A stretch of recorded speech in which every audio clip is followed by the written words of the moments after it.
Bonjour. Alors aujourd'hui c'est une mise à jour Limace et comme vous pouvez le remarquer il y a un trou là dans ma mangatech, mais c'est parce que du coup je vais vous parler des mangas et donc du coup forcément je les ai sortis pour vous en parler. Alors 38 livres c'est bon pour vous. Maintenant est-ce que je vais les porter? Telle est la question. On va essayer, on va voir hein. Ça va chérie? À un moment j'y arriverai peut-être plus hein. Mais en fait moi je les trie par format donc et on va commencer tout de suite. Yeah.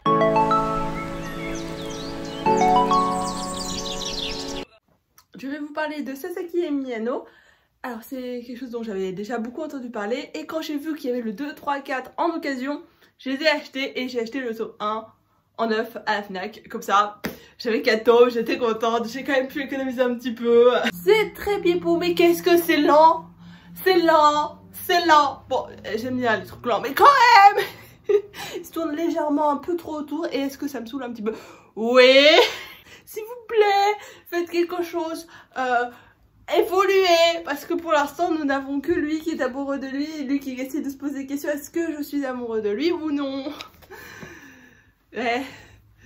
Quelle question? C'est un yaoi. Oui, vous allez finir ensemble à un moment. Non, pardon, c'est un shonen ai. Shonen ai. Mais même un shonen ai, ils vont finir ensemble. Ok, est-ce que...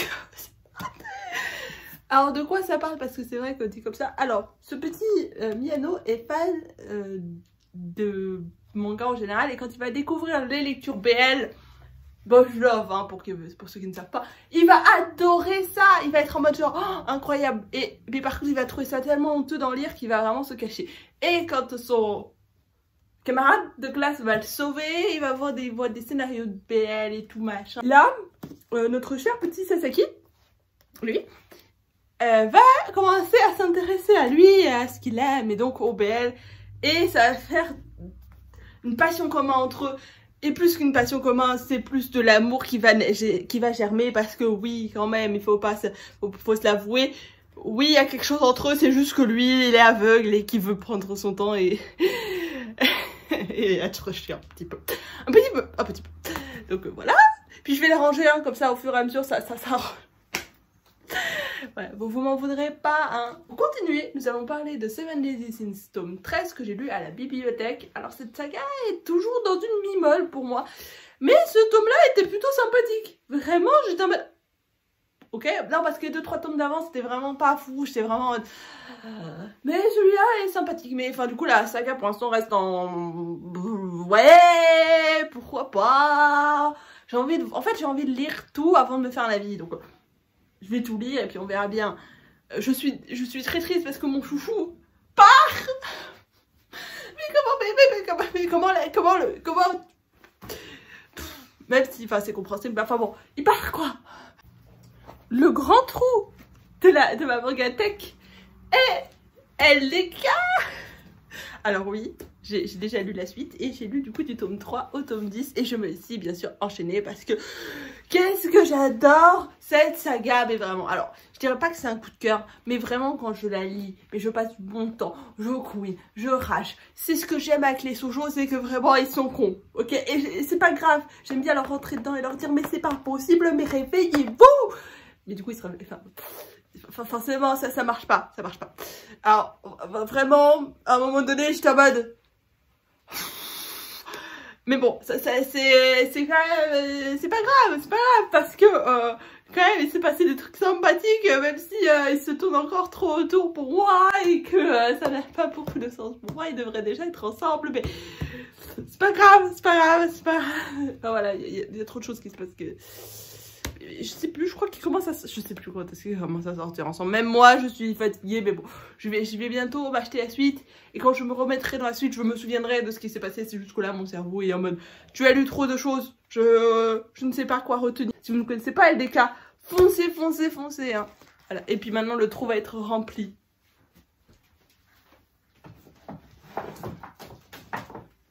C'est mieux, hein. Moi, ça me stressait, hein. Ça me stressait. Donc là, je suis contente, ça fait plus beau, ça fait... Ah, d'ailleurs, il y en a un qui est un peu... Voilà. C'est mieux, hein. Ça, ils sont tous bien, tous beaux. Ah, c'est mieux.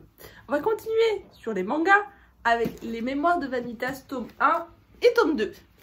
C'était une offre découverte et qu'est-ce que c'est bien. Alors je suis littéralement vraiment... j'aime beaucoup nos deux personnages principaux qui sont là et respectivement là et là. Et lui je me souviens qu'il s'appelle Vanitas, lui j'ai déjà oublié son nom, je suis désolée. Et j'ai un peu la flemme de me souvenir de son nom. Mais je m'en rappellerai quand j'irai à la suite parce que moi et les prénoms c'est toujours... c'est toujours un truc, mais l'histoire est très sympathique. Alors c'est niveau manga, c'est des pavés quoi, vous voyez ce que je veux dire. On est sur quelque chose d'assez conséquent et ça fait du bien. Deux mangas pour le prix d'un, pour quelque chose d'assez qualitatif. Franchement, j'étais très contente de cette offre découverte et je pense que je m'achèterai la suite. Ça parle, c'est vrai, c'est des histoires de vampires et je sais pas comment expliquer ça sans spoiler. Je dirais juste que ces deux-là se rencontrent, qu'il y a à la fois conflit et amitié, et il y a plein de choses qui se passent, et il y a des vampires dans l'histoire. Voilà. Débrouillez-vous avec ça, parce que vraiment, je ne sais pas comment expliquer ça sans spoiler. Et ça ne complétera pas parce que c'est en bas. Cette fois, nous allons continuer avec une suite de sagas, avec Magnus of the Library, tome 2 et tome 3. Et j'aime beaucoup cette saga, vraiment. Alors, on est de nouveau sur des pavés, n'est-ce pas ? Et vraiment, cette saga, c'est-à-dire que là pour l'instant c'est mon coup de cœur, sachant que j'ai lu 38 livres, c'est le seul coup de cœur du mois, le seul. Voilà, non mais oui, voilà. 2 tomes, nous avons le challenge là, et j'aime bien vraiment ce temps qu'ils prennent pour nous faire passer avec les personnages. Bien évidemment, il y a des bonus sous la jaquette, bien évidemment. J'adore, voilà. Non mais moi il me faut pas grand chose, c'est une saga vraiment que j'adore. On va passer au roman et je vais commencer avec un roman de bibliothèque, Les Salauds Gentilshommes, tome 1. Donc les mensonges de Loki Lamora. Oui. Je vous avoue que là ça fait un peu loin parce que je l'ai lu vraiment début mai. Mais je me souviens que j'ai bien aimé, c'est déjà pas mal, vous allez me dire. Je me souviens que j'aimais bien Loki, que j'aimais bien les personnages autour. Je me souviens plus vraiment des intrigues, des sous-intrigues, mais je me souviens un peu de l'intrigue principale et tout. Donc je pense que j'irai la suite et je pense que c'est comme tout en fait. Je vais lire la suite, je me rappellerai. Mais tant que j'aurais pas lu la suite, mon cerveau il est bloqué, il fait non, j'ai pas envie de me souvenir, bah pourquoi t'essayes? Non. La Ritournelle, le dernier livre que j'ai lu de Aurélie Valgonis. Je sais pas quoi ça se prononce.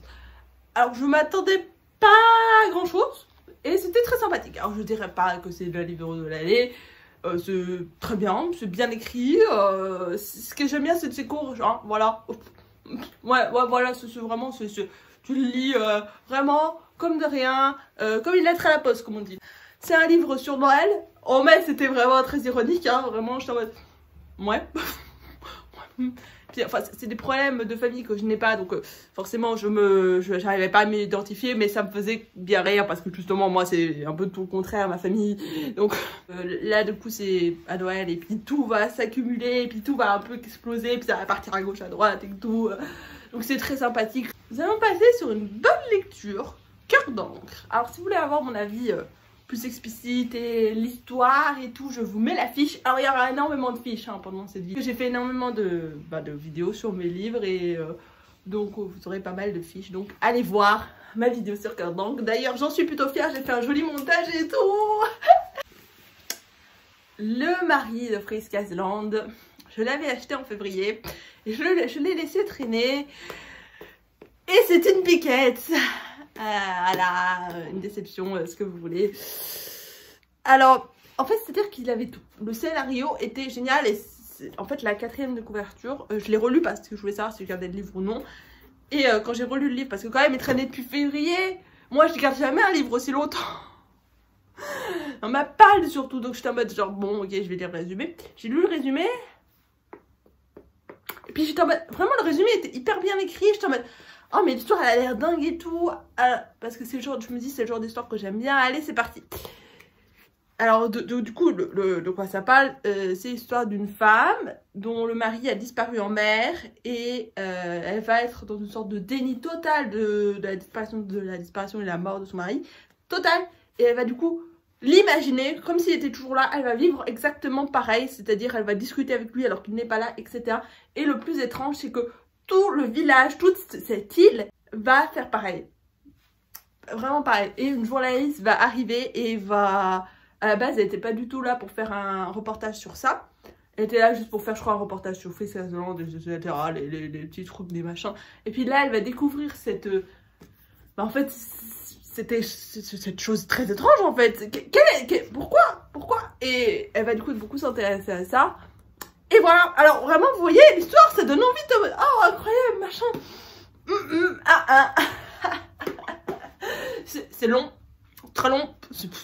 Bon, on les sent passer les pages, hein. Vraiment, c'est... Et surtout, on est dans un... Enfin, c'est-à-dire qu'on va jamais avoir une évolution de ces étapes du deuil. On reste dans le déni du début à la fin. Et on n'est pas là pour voir quelqu'un... Non, mais... Non.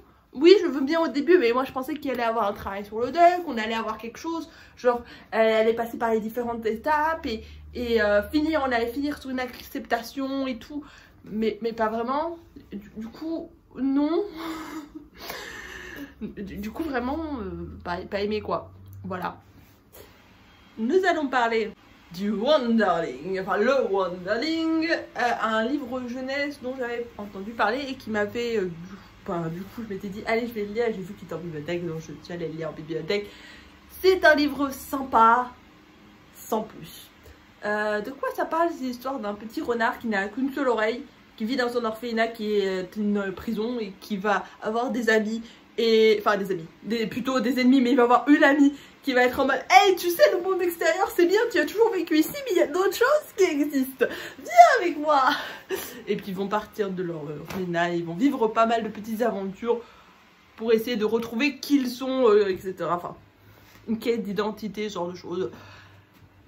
Bah, c'est assez classique comme histoire, c'est très sympa, ça se lit bien, c'est quand même bien écrit, donc... vraiment, si vous connaissez pas, allez-y, je pense qu'il vaut le coup. Je pense, ouais, ça n'a pas été une lecture non plus transcendante, mais j'ai bien aimé mon moment. C'est le plus important, vous allez me dire. Préparez-vous, je vais en parler pendant une demi-heure. J'ai dit que j'avais eu qu'un seul coup de cœur et c'était Magnus of la Baby. Donc je ne vais pas en parler forcément bien. Alors il y a des points positifs, hein. Et il y en a beaucoup, hein. Il y en a pas mal, hein. Alors, je viens à dire que leur complicité est incroyable. Vraiment, nous avons aussi une bonne plume, ça se lit très très bien, c'est génial. Ce que je reproche, c'est que ça va beaucoup trop vite, c'est que vraiment trop vite, qu'il a un pari comme quoi il doit changer de partenaire toutes les semaines et il doit accepter que la première personne, c'est la personne qui lui demande de sortir. Et enfin, il y a des règles strictes, etc. Et puis s'il ne respecte pas les règles, il est...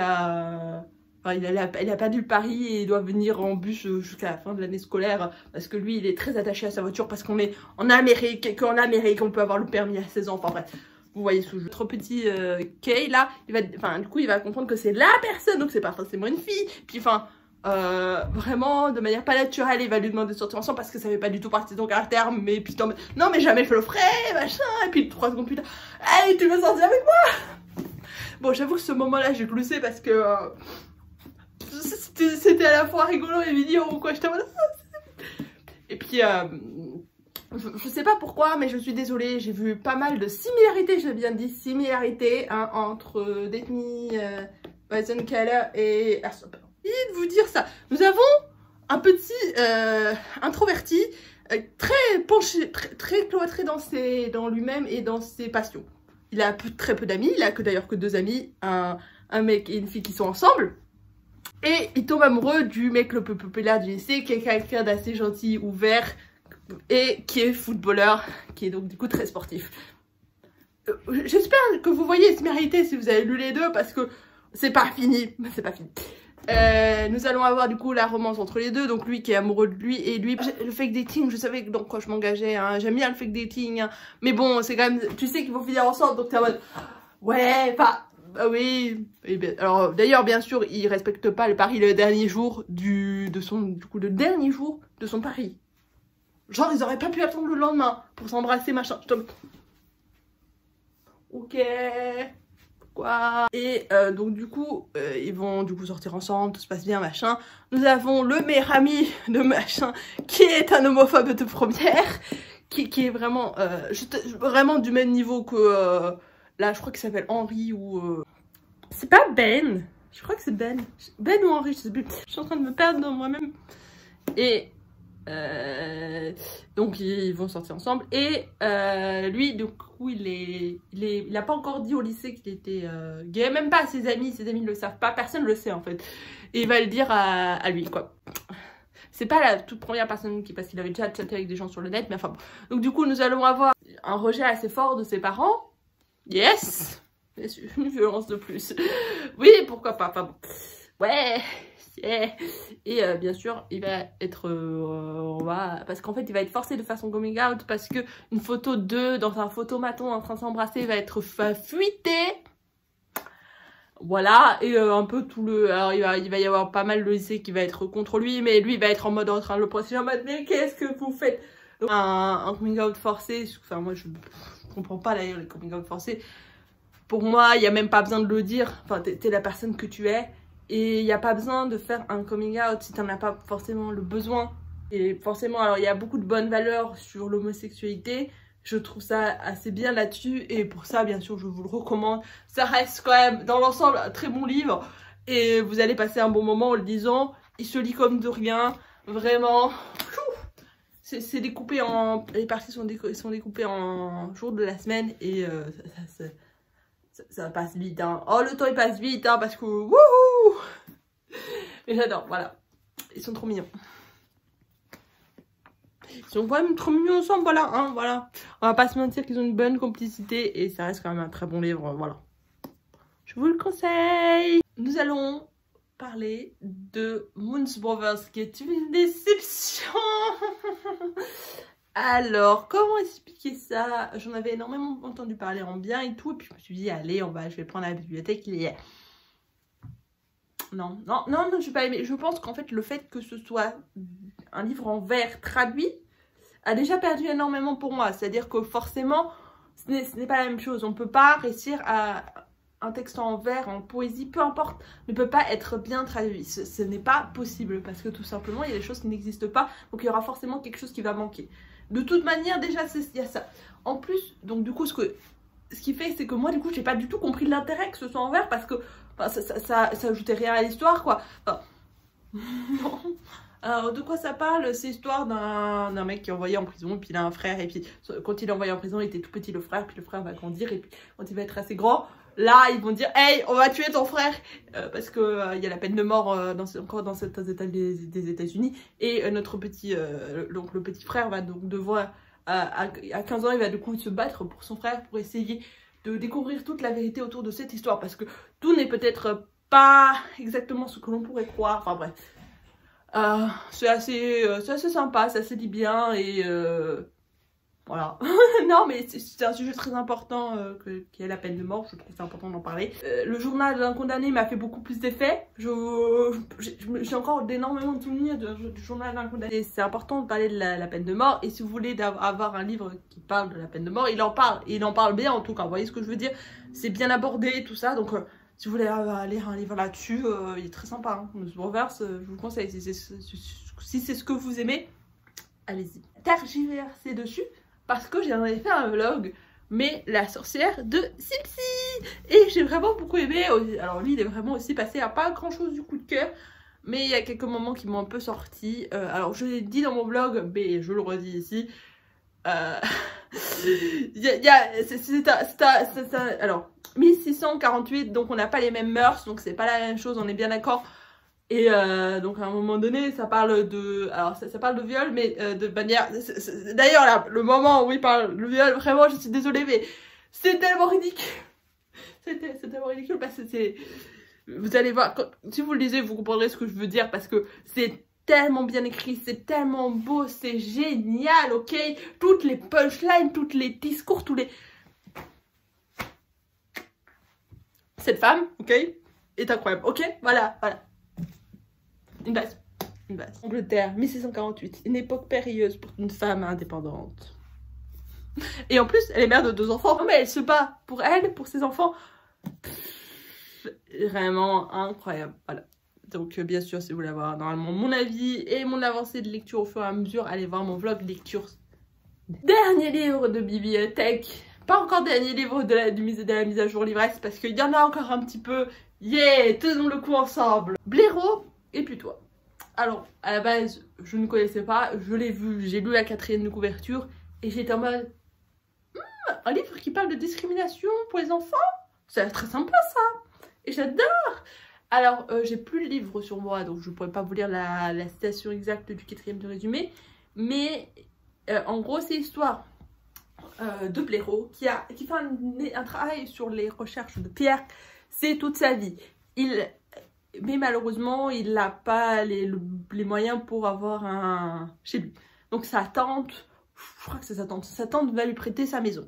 Donc il est très content, il peut se concentrer sur ce travail qui est toute sa vie, qui est vraiment, c'est tout ce qui c'est ce qui l'anime. Et un jour, un putois va sonner à sa porte avec des valises et tout, et puis il va lui dire « Hey, je suis ton nouveau colocataire. » Et puis lui va être en mode « Quoi? Un putois? Comment ça? Non, non, je veux pas d'un putois chez moi, moi.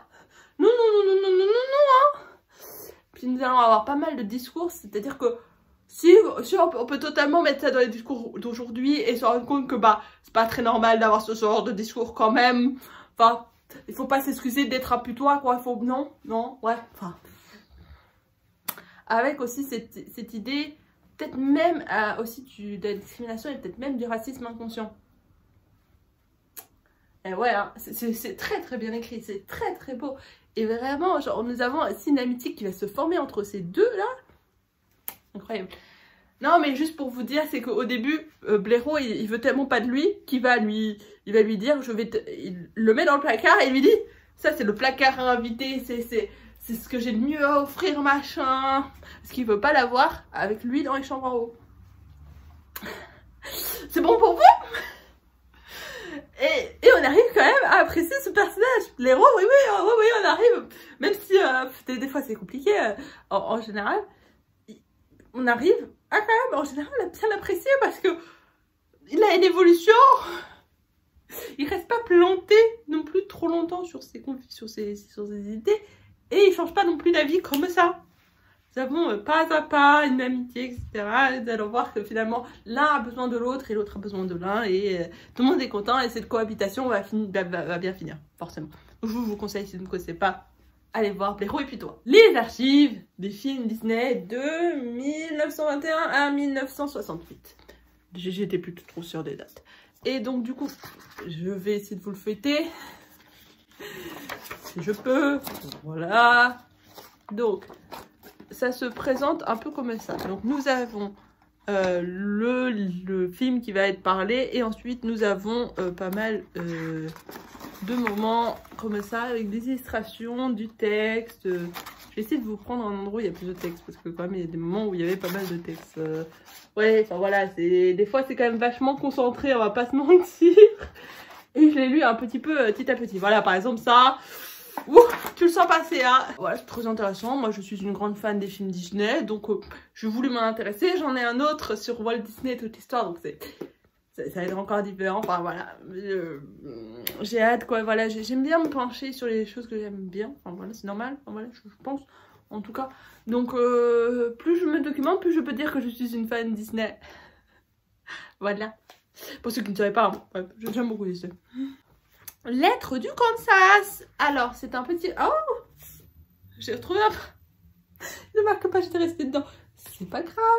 Mais mieux vaut tard que jamais, comme on dit. Lettre du Kansas, c'est un petit roman épistolaire entre deux cousines qui vont du coup s'envoyer des lettres, non par logique quoi. Et j'ai vraiment aimé ce format là où on les suit que par lettres, c'est à dire que quand elles se voient on n'a pas ce qui s'est passé et on a les lettres d'après et tout, on peut que imaginer ce qui s'est passé, des fois elles font des retours sur ce qui s'est passé au fur et à mesure, etc. Vraiment hyper intéressant et surtout nous avons deux personnalités totalement opposées et deux personnalités de femmes fortes. J'ai trouvé ça vraiment très très bien écrit, très très bon, j'ai beaucoup aimé. Je vous le conseille si vous ne connaissez pas. Il est sorti récemment donc allez-y. Ouais non il vaut le coup, ouais il est pas mal. Et puis il est courant, mais c'est vite hein. Ça, il n'y a pas de problème. Alors je vais passer assez brièvement dessus parce que voilà, proverbes du monde entier. Alors pour être simple, c'est des proverbes du monde entier. Donc nous avons par couleur des pays avec des petites illustrations. le proverbe. Bon là vous n'allez pas lire parce que c'est totalement inversé, mais enfin bon. Nous avons le proverbe et la traduction en français, enfin dans notre jargon, comme on pourrait dire. Enfin les plus explicites, enfin bien expliqués. Enfin bref, vous voyez ce que je veux dire. À la fin nous avons, je sais même pas si on va voir, mais nous avons des petits jeux. Voilà. Là, comme vous avez pu voir, j'ai pas du tout fait ces petits jeux parce que je pense que je vais le mettre à la boîte à voisins et comme ça fera peut-être plaisir à d'autres personnes parce que moi... Là, non mais c'est-à-dire que c'est un livre qu'on lit qu'une fois quoi. C'est le genre de livre très intéressant qu'une fois. Cigoron écarlate. Alors j'en ai fait un vlog donc je vais pas non plus m'éparpiller dessus, n'est-ce pas? Mais globalement, c'est un très très bon livre. Il est aussi passé pas très loin du coup de cœur. Vraiment, ce livre, déjà ce toc-toc est magnifique. Voilà, vous pourrez d'ailleurs vous le voir beaucoup mieux aussi dans mon vlog lecture. Et alors, qu'est-ce que c'est? Alors, c'est très très bien écrit, ça se lit très très bien. Et vraiment, l'histoire est très bonne. C'est un tome 1. Est-ce que je lirai la suite? Sûrement. Ça dépend, mais normalement, je pense que je lirai la suite. Si la suite sort en toc-toc, je pense que je prends la suite aussi en toc-toc. Alors je vais faire en une fois parce que c'est à peu près le même avis sur La chèvre de Monsieur Seguin et Le Petit Poucet. Parce que c'est des éditions circonflexes avec les découpages de Emmanuel Fornage. Donc je ne connaissais pas du tout l'histoire de La chèvre de Monsieur Seguin. Voilà. Et donc du coup, ce qu'il y a avec cette édition, c'est que du coup nous avons... Je sais pas si j'ai trouvé une page. Ah voilà, non? Si. Voilà, vous voyez? Et nous avons des découpages juste magnifiques qui alimentent l'histoire avec en plus aussi des illustrations. Donc c'est génial. Et moi qui adore les contes, le jour où vous comprendrez que moi et les contes c'est une grande histoire d'amour, on n'aura fait un pas. Donc voilà, c'est deux magnifiques livres que j'ajoute. J'ai vu qu'ils en avaient fait d'autres. Est-ce que je les achèterais? Très certainement parce qu'ils ont aussi Le Petit Chaperon Rouge, Les Fables de La Fontaine et Hansel et Gretel. Regardez comme ils sont beaux. Par contre ils rentrent pas dans ma bibliothèque. Du coup je suis obligée de les mettre à un endroit où c'est pas logique. Bah bon. Je pense qu'un jour je leur trouverai une place qui leur est dit. Au dernier livre. Le cœur des femmes. Pardon, mais je crois que je me suis trompée depuis le début. Ce livre est un coup de cœur. Je disais que j'avais eu un coup de cœur, mais non, le cœur des femmes, ça a été un coup de cœur. Je peux oublier ce livre alors que... Ah bon. Alors au début, j'ai pas du tout accroché. Là. Vraiment, je suis en mode... Hein. Et je me suis accrochée et j'ai adoré, voilà. C'est très intéressant, c'est sur les femmes, sur leur sexualité, sur elles, sur leur corps, sur tout ça, sur leur histoire. Sur des témoignages qui sont d'une puissance phénoménale. Vraiment, j'ai vraiment adoré. Une très très bonne BD qui est presque, je crois, normalement on dit que c'est un roman graphique quand ça a cette épaisseur, donc écoutez, voilà. Je disais dernier livre, on a encore toutes les BD de bibliothèque, hein. Il y en a encore quelques-unes des BD de bibliothèque. Nous avons 3 ombres que j'ai aimées, voilà, c'était sympa, un peu flippant, enfin flippant. On se comprend pour ceux qui l'ont lu, vous voyez ce que je veux dire. L'ambiance et les dessins et tout, c'est très spécial. Et c'était une très bonne lecture, ça, voilà, j'ai de bons souvenirs. L'histoire est un peu perchée. Enfin bon, j'ai l'impression d'avoir l'habitude avec les histoires perchées. Moi, à force que maintenant, à chaque fois que je vais dire qu'un truc est perché, c'est la norme maintenant. Les incroyables aventures de l'enfant plume. C'est une trilogie. Ce tome 1 était bof. Je vais lire la suite quand même parce qu'il n'y a que 3 tomes et c'est des BD et il y a 40 pages par tome. Donc vraiment, ça va être rapidement fini. Donc je lirai la suite à la bibliothèque aussi. Et puis comme ça, je vous ferai un avis là-dessus plus étoffé. Anna et l'Entremonde. En fait, c'est un peu comme Le Cœur des Femmes, mais en moins puissant. C'est-à-dire qu'au début, j'étais vraiment pas conquise. Et puis jusqu'à ce qu'elle entre dans l'Entremonde. Et là, dans l'Entremonde, j'ai commencé à vraiment bien aimer. Mais jusque-là, j'étais un peu en mode genre, c'est sympa sans plus, quoi. Donc, ça reste quand même une très bonne lecture. Je vais quand même mis, je crois, 5 sur 5, donc ça reste très bon. Mais ça m'a pas non plus transporté. Il y a Le Jardin Secret que je voulais lire, qui est aussi une trilogie, je crois. Ou une duologie, je sais plus. Mais je lirai la suite. Mais vraiment, je suis pas du tout convaincue. J'attends de voir la suite pour me faire un avis global parce que tout n'est pas encore très clair. Donc... Et le dernier livre de bibliothèque Géante, qui est un livre que j'ai vraiment beaucoup aimé. C'est l'histoire d'une femme qui est géante, qui va être recueillie, qui a que des frères, 7 frères je crois, aussi frères, je sais plus. À un moment donné, elle va voir que tous ses frères s'en vont et vont vivre leur vie. Et elle va être en mode, bah, moi aussi j'ai envie de partir, moi aussi j'ai envie d'être indépendante, enfin voilà. Et puis elle va quitter ses parents, et qui l'ont adoptée tout. Et elle va faire son voyage, et pour trouver ce qu'elle cherche, qui est la liberté. Comment va-t-elle le trouver? Par quel biais? Quelles seront ses petites aventures? Une bonne lecture, moi j'ai bien aimé. Je vous le conseille. Et c'est fini! Ah, j'ai plus de souffle, hein. J'en suis à peu près à plus de 40 minutes de rush. Je pense que normalement monter ça fera un peu moins. Donc, enfin j'espère en tout cas. Sur ce, je vous laisse et je vous dis à bientôt pour une prochaine vidéo.